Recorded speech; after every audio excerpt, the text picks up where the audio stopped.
কি ব্যাপার রে বন্ধু, তুই আমার বাগানে ডাইকে আনলি কেন? কি করবি? বালটা বল আমারে তাড়াতাড়ি। আমার বাড়ি কি কাজ নাই? কি করতে আইসিস সেটা তো বলবি। আমার তো খুব দরকার আছে, তাড়াতাড়ি বল।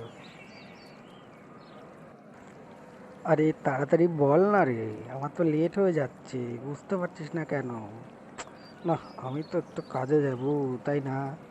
এত লেট করলে কি করে হইব? তুই তো শালা জঙ্গলে ডেকে আনিছিস আমারে, তুই মেরে টেরে ফেলবি নাকি রে বাবা? সব কথা তো সব জায়গা বলা যায় না রে, তাই আমি তোর কাছে এখানে বলেছিলাম যে তুই বাগানে আয়, তোর সাথে কথা আছে। বন্ধু, মনটা খুব খারাপ রে, কি করব বলতো? কিছুই তো বুঝতে পারছি না, মাথা টাথা মনে হয় খারাপ হয়ে যাচ্ছে। চল না, একটু ঘুরে আসি কোথাও থেকে।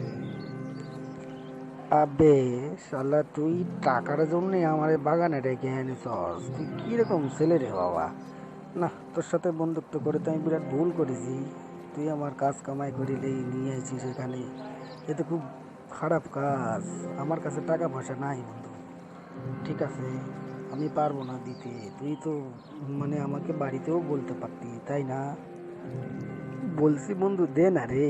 এমন করছিস কেন আমারে?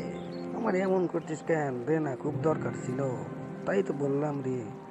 না, খুব কষ্ট হচ্ছে, তুই না দিলে আমি কার কাছে যাবো তাহলে? বলছিলাম কি বন্ধু, আমার খুব টাকার দরকার, কত টাকা আমার ধার দে না, তোকে আমি দিয়ে দেবনি 10 দিন পরে, ঠিক আছে? তাই এই কথা বলার জন্যই তোরে বাগানে ডাইকে এনেছি আমি। ঠিক আছে রে বন্ধু, আমি ভাইবা দেখবো, ঠিক আছে? দিতে পারবো কি না এখন আমি কিছু বলতে পারবো না। ঠিক আছে, এখন আমি যাচ্ছি, পরে আমার সাথে দেখা করিস, ঠিক আছে?